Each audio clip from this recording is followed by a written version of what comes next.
할렐루야. 오늘 3배에 하나님이 임재해 계십니다. 우리와 가장 중요한 만남을 위해 하나님이 임재하셔서 오늘 모든 예배자들을 통해서 하나님과의 만남이 얼마나 중요한 만남인가를 경험하게 하시도록 말씀해 주실 줄 믿습니다. 우리는 어떤 만남을 가장 중요하게 여기고 있는 것일까요? 만약 깜빡했다가도 선약이 있었음에도 불구하고 도무지 선약했던 그 약속을 취소할 수밖에 없는 중요한 만남, 설레임 그리고 기대감으로 가득 차 있는 그 만남은 과연 어떤 만남일까요?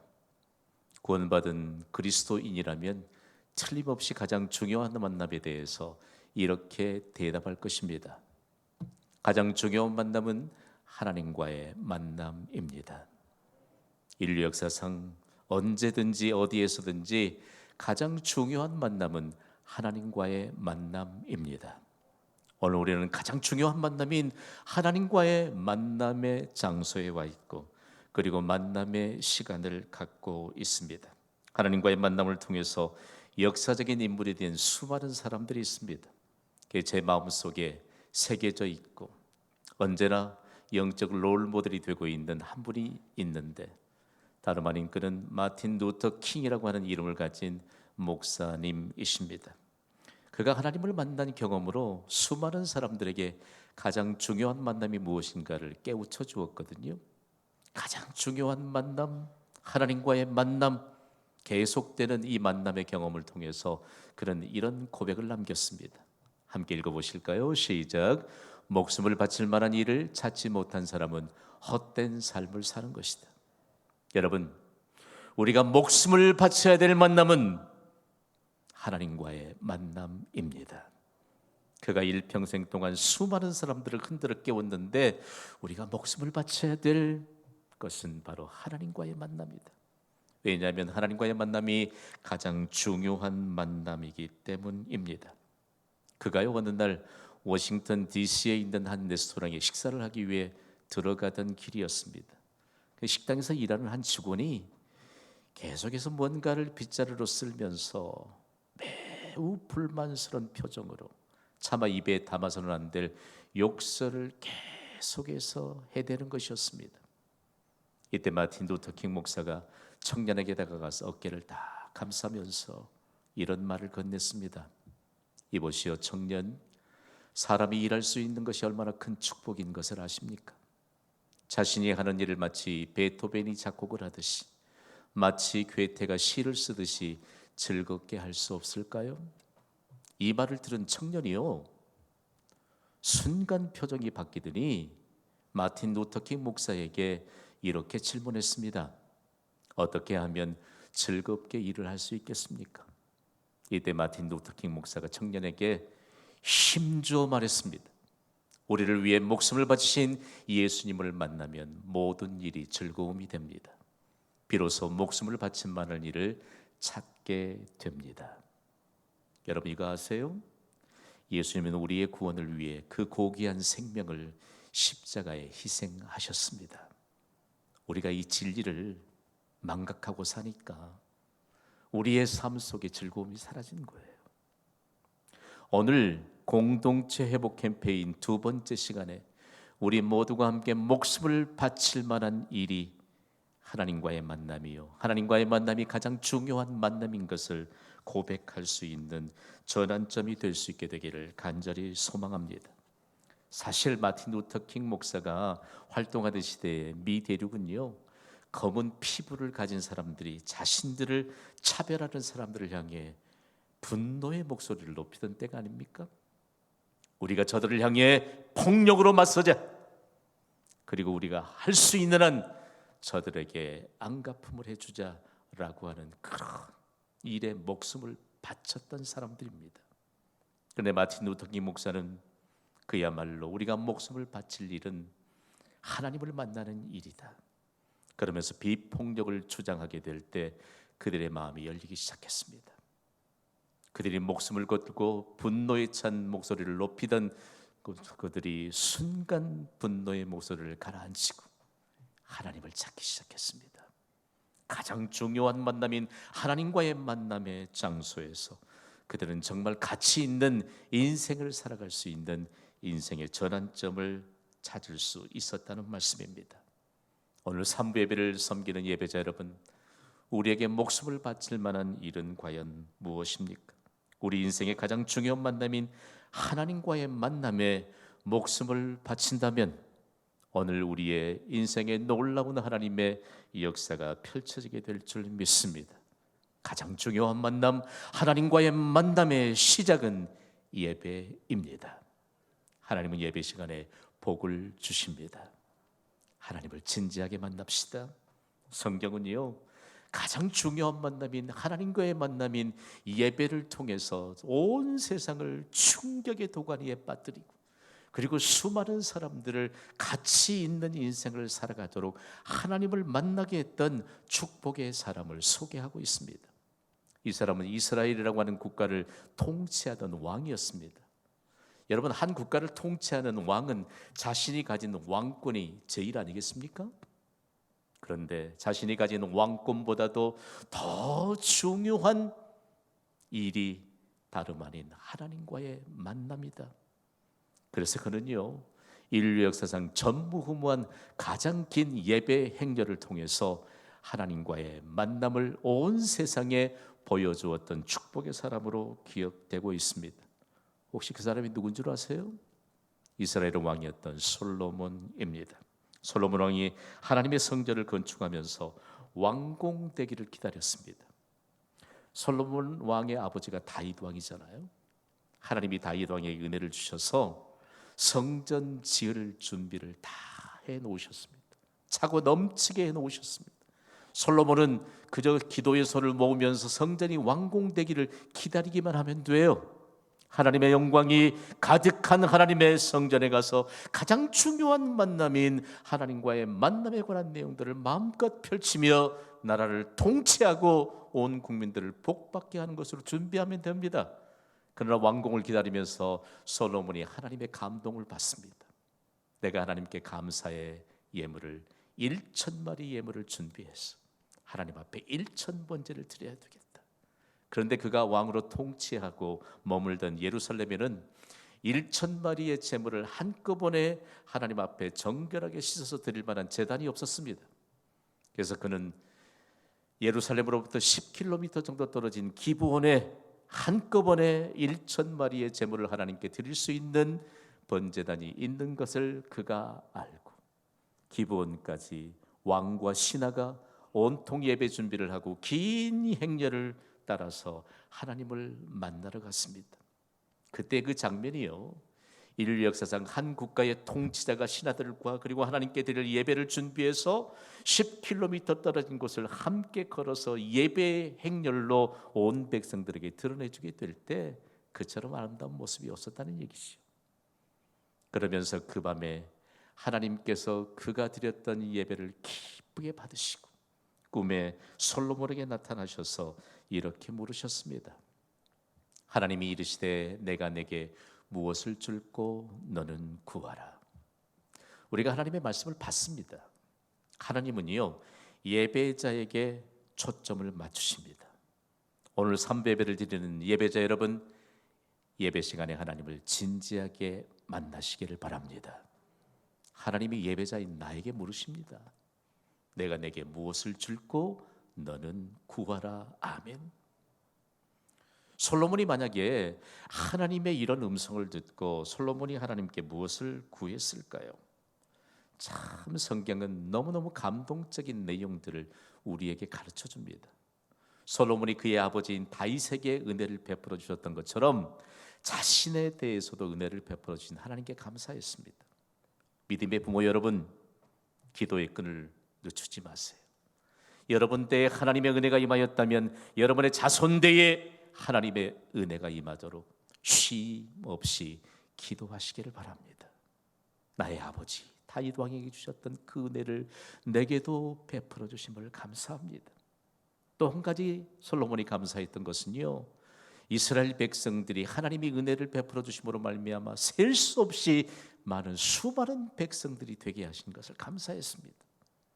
그러면서 실제적으로 하나님이 솔로몬의 그 마음속에 간구하는 그 간구를 들으시고 어떤 반응을 보였을까? 하나님이 솔로몬을 보니까 자기를 위해서 장수도 구하지 않아요. 자기를 위해서 재물도 구하지 않아요. 왕이기 때문에 얼마나 대적하는 사람들이 많습니까? 그런데 원수들에게 생명을 멸해 주실 것을 구하지도 않아요. 하나님이 얼마나 감동이 깊었으면 솔로몬에게 이런 응답을 주셨습니다. 우리 함께 읽어볼까요? 시작. 내가 또 내게 구하지 아니한 부귀와 영광도 내게 주노니 내 평생의 왕들 중에 너와 같은 자가 없을 것이라. 아멘. 솔로몬이 무엇을 구했을까? 이스라엘 백성들이 너무 많아지니까 이스라엘 백성들이 선악을 판단할 수 있도록 자신에게 지혜를 달라고 구했습니다. 지혜는 물론이거니와 하나님이 구하지 않았던 부귀와 영광도 솔로몬에게 주셨습니다. 솔로몬은 하나님을 만난 예배를 통해서 전무후무한 지혜자가 되었습니다.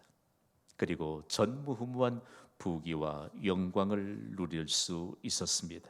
솔로몬은 하나님과의 만남을 통하여 경험한 은혜를 근거로 오늘 본문인 잠언 8장을 기록했습니다. 여러분 너무 장엄하지 않습니까? 솔로몬이 하나님이 주신 감동을 따라서 기록한 잠언을 지혜의 책이라고 합니다. 지혜는 과연 뭘까? 성경을 읽다가 지혜라고 하는 단어가 툭 튀어나오면 지혜는 하나님과 동격이라고 새겨두세요. 그리고 지혜가 곧 하나님이라고 하는 사실들을 마음에 새겨두시기를 바랍니다. 한번 따라 하시지요. 지혜가 곧 하나님이십니다. 하나님이 성경에 이렇게 말씀하세요. 나 지혜는, 나 여호와는, 나 하나님은 모두 다 동일합니다. 지혜가 하나님과 동격이요, 지혜가 바로 하나님인 것입니다. 그러면 여러분, 지혜가 없이는 사람이 살아갈 수 없다. 뭘 얘기할까요? 하나님 없이는 살아갈 사람이 한 사람도 없습니다. 여러분, 하나님과 함께 살아가게 될 때 가치 있는 인생을 펼치게 된다는 사실들을 솔로몬을 통해서 우리에게 가르쳐 줍니다. 그럼 성경이 말하는 지혜는 과연 어떤 것일까?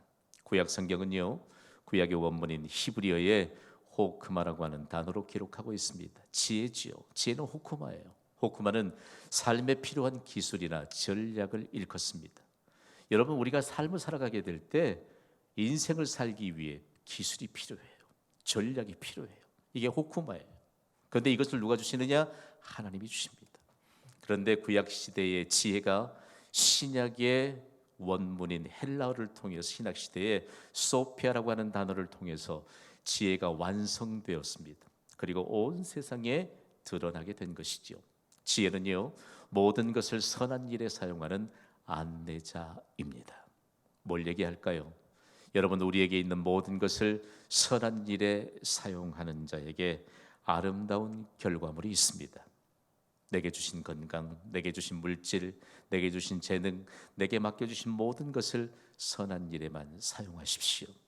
아름다운 결과물들이 드러나게 될 줄 믿습니다. 그러나 선한 일에 사용하지 않으면 낭비하고 맙니다. 여러분, 낭비의 책임을 질 수 있습니까? 오늘 좀 삼부 예배 헌신자들에게 좀 묻고 싶어요. 여러분, 물질을 낭비한 것에 대해서 여러분이 좀 책임질 수 있을까요? 여러분의 건강을 선한 일에 사용하지 않는 것에 대해서 여러분이 좀 책임질 수 있겠어요? 없습니다. 그러나 하나님은 세밀하게 카운트하십니다. 우리가 왜 지혜가 바로 하나님이시요, 그리고 모든 것을 선한 일에 사용하는 안내자인 지혜에 대해서 깊이 묵상하고 그 마음을 우리가 다시 다잡으면서 말씀을 새겨야 될 이유가 과연 어디에 있을까? 따라합시다.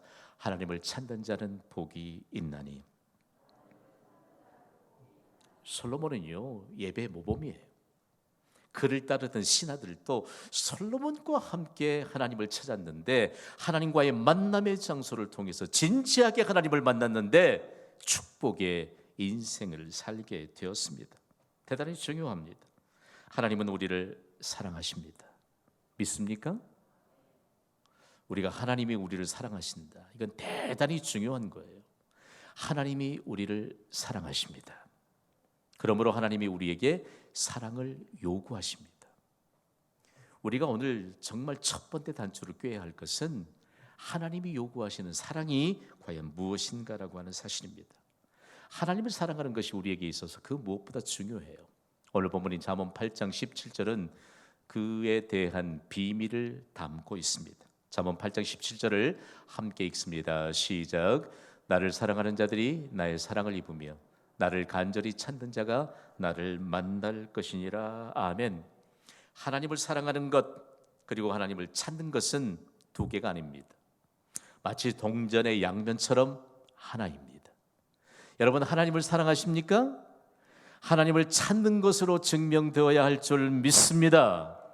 그래서 예배 시간에 하나님이 하나님을 사랑하는 것을 하나님을 찾는 것으로 증명하는 시간이 바로 예배 시간이기 때문에 예배 시간에 약속하신 복을 주십니다. 히브리 원문을 우리가 자꾸 들춰보는데 사랑이 도대체 뭘까?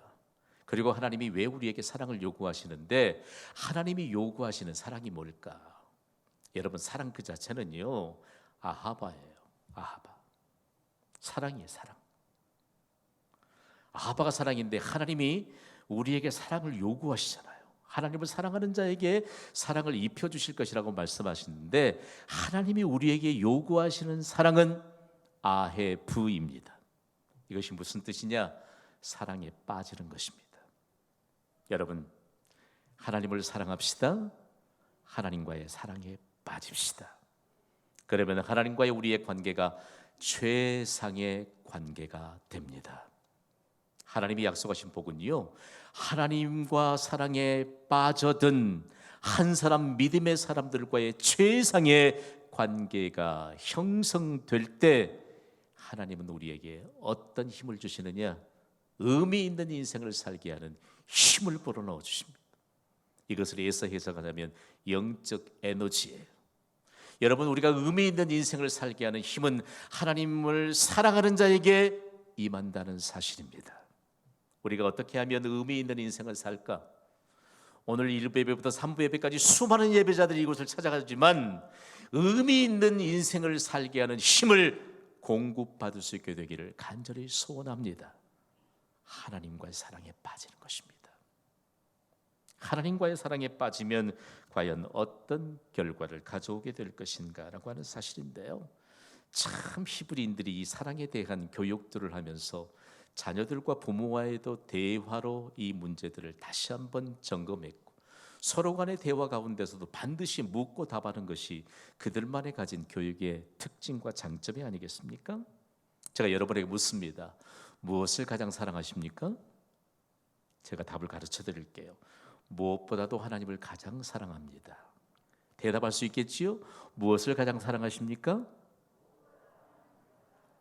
아직도 감을 못 잡고 계시는 분이 더러 계시는데 무엇보다도 가장 하나님을 사랑합니다. 왜 이 고백이 중요할까요? 오늘 우리에게 불신앙의 껍질을 깨뜨릴 수 있는 절호의 기회가 오늘 우리에게 주어지게 되었습니다. 중요한 것은요, 사랑 누가 말했나? 하나님이 말씀하셨다니까요. 지금도 이스라엘의 사해에 가면 그 사해의 진흙으로 만들어진 고급 화장품들이 많습니다.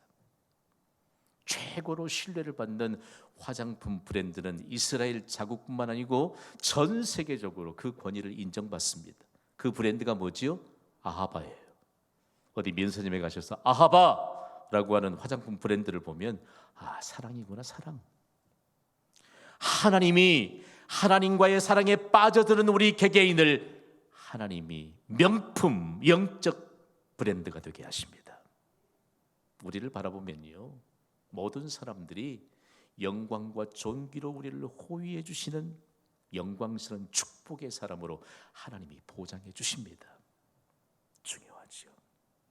우리가 그냥 지나쳐 버릴 뻔한 아하바, 그리고 사랑에 빠지는 아헤브, 실제적으로 우리를 통해서 하나님은 영적인 명품 브랜드가 되게 해주셔서 하나님과 사랑에 빠진 한 사람을 통해서 어떤 은혜를 베푸시는가? 오늘 본문 잠언 8장 18절을 보면 우리의 가슴이 두근거려요. 왜냐하면 솔로몬이 먼저 경험했거든요. 읽습니다. 시작. 부귀가 내게 있고 장관 재물과 공의도 그러하니라. 아멘. 아멘. 솔로몬이 하나님과의 만남을 통해서 어떤 일들을 이루었을까? 인류 역사를 더듬어 가다 보면요, 이스라엘의 역사는 너무 흥미로워요. 솔로몬이 이스라엘을 통치하던 그 시대 예루살렘 거리에서 돌멩이를 발견하는 것보다 굴러다니는 금덩이를 발견하는 것이 더 쉬웠대요.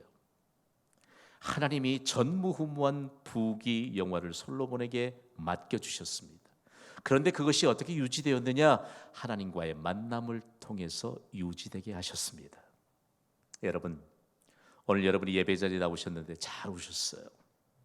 여러분이 지금 최상의 컨디션을 유지할 수 있는 유일한 비결은 가장 중요한 만남인 하나님과의 만남을 유지하는 것입니다.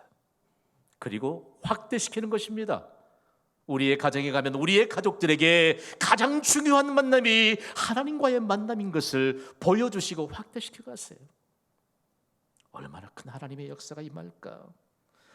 과연 하나님은 가장 중요한 만남을 통해서 우리에게 무엇을 주실까? 하나님은요, 아낌없이 주세요. 아낌없이 주십니다. 무엇을 얻고 싶습니까, 여러분?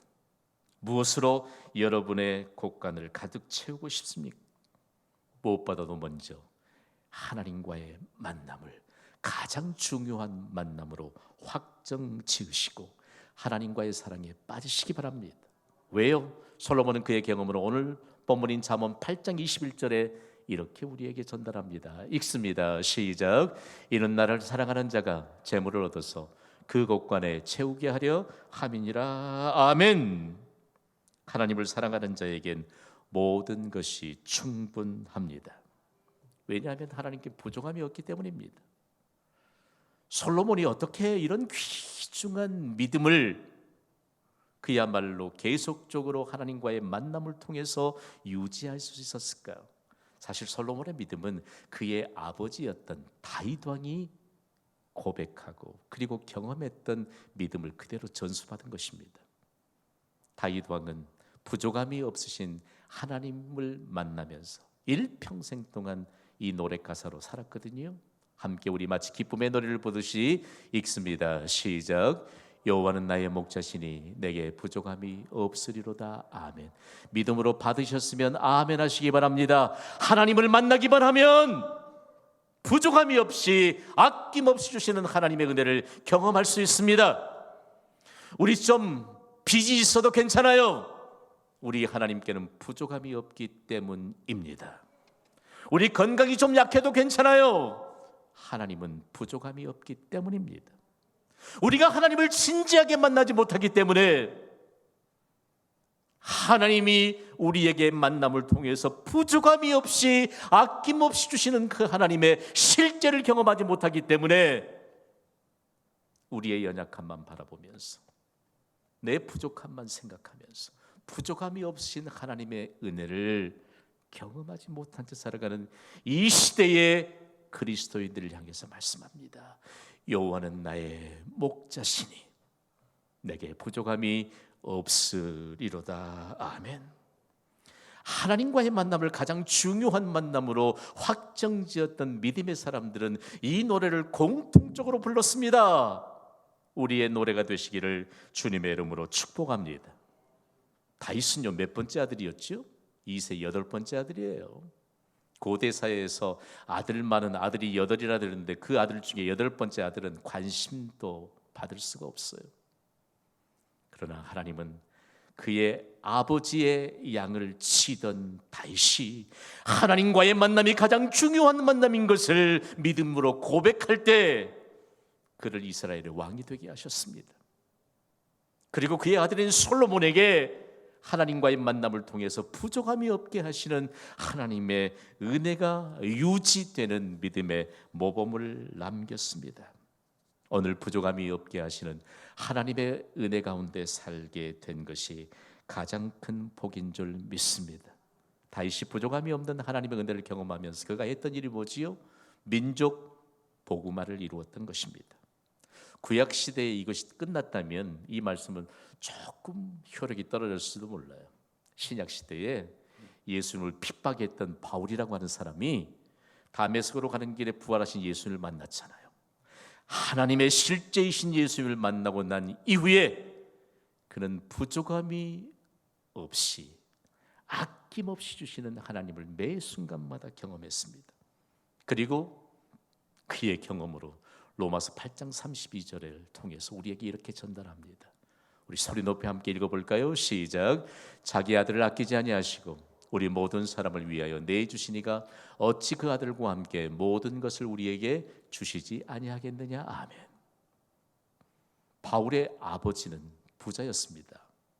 그런데 그가 이방의 선교를 감당하면서 그의 아버지의 재산을 끌어다가 선교 사역에 투자한 적이 없습니다.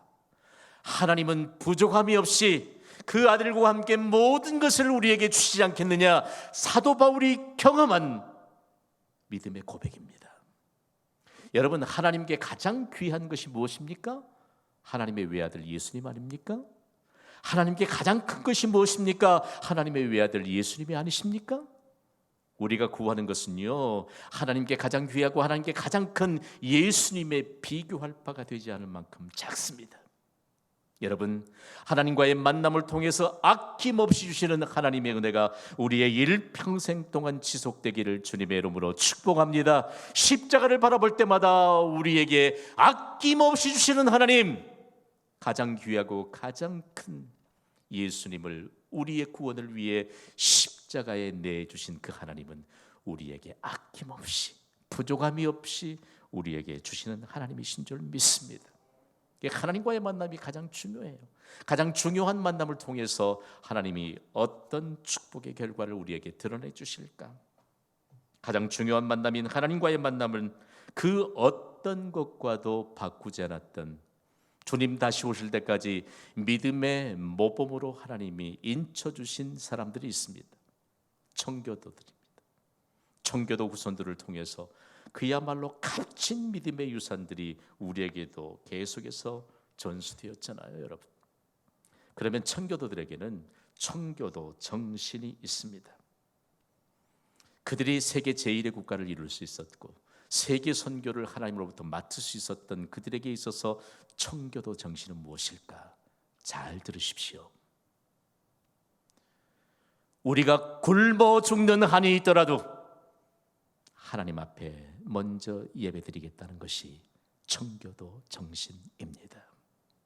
우리가 그 어떤 불이익을 당한 날지라도 우리가 예배드리는 것을 포기하지 않겠다라고 하는 것이 청교도 정신입니다. 오늘날 우리의 자녀들에게 부모들이 다 해줘요. 자녀들이 할 게 없어요. 할 게 없어. 믿음은 물려주지 않는데 별거 다 해준다고요. 자녀 망치는 지름길입니다. 우리가 굶어 죽을지언정 우리에게 그 어떤 불이익이 다가온다 할지라도 먼저 하나님께 예배드리겠다고 하는 청교도 정신이 온 세상을 뒤흔들어 놓지 않았습니까? 오늘 우리는 가장 중요한 만남인 하나님과 만나고 있습니다. 인류 역사상 괄목할 만한 교회 성장을 이룬 한국 교회를 보십시오. 여러분 이거 아세요? 아시아에 속해 있는 나라 중에 가장 가까운 우리 이웃 나라들보다 가장 늦게 복음을 받은 나라가 한국입니다. 이웃 나라인 중국보다 60년을 늦게 한국이 복음을 받았습니다. 이웃 나라인 일본보다는 40년 늦게 복음을 받았습니다. 놀라운 부흥과 교회 성장을 이루었잖아요. 그리고 기독교가 이 나라를 국가적인 복을 받게 했습니다. 이유가 도대체 뭘까? 이유는 한 가지입니다. 한국교회 성도들은 복음을 받고 난 이후에 가장 중요한 만남인 하나님과의 만남인 예배를 삶으로 증거했기 때문입니다. 한국교회 역사에 보면 뚜렷한 증거가 있거든요. 예수님을 영접한 후에는 주일에는 하나님과의 만남인 예배를 위해서 다른 약속을 잡지 않았습니다. 이것이 전 세계 교회 역사 가운데 가장 뚜렷하게 모범으로 남아있는 한국교회의 믿음의 모범입니다. 경신교회는 어떤 곳입니까, 여러분? 가장 중요한 만남인 하나님과의 만남의 장소인 줄 믿습니다. 오늘 여러분 가장 중요한 만남을 위해서 무엇을 포기하셨습니까? 그리고 우리의 인생이 펼쳐지는 동안 가장 중요한 만남인 하나님과의 만남을 위해 무엇을 결단하시겠습니까? 가장 중요한 만남인 하나님과의 만남을 위해 이제 작은 시작을 하십시오. 작은 시작 속에 무한한 가능성이 있습니다. 제가 미국 교회사를 연구하면서 도전받은 문구예요. 지워지지가 않아. 그런데 이런 믿음의 고백에 관한 근원은 어디에 있느냐? 예수님께 있어요. 겨자씨만한 작은 믿음만 있으면, 겨자씨 보이지도 않지만 불면 훅 날아가요. 그만큼 작은 믿음만 있어도 산을 옮기게 될 것이라고 예수님이 약속하지 않으셨습니까? 작은 시작 속에 무한한 가능성이 있습니다. 가장 중요한 만남, 하나님과의 만남을 위해 작은 시작을 하는 자가 복이 있습니다.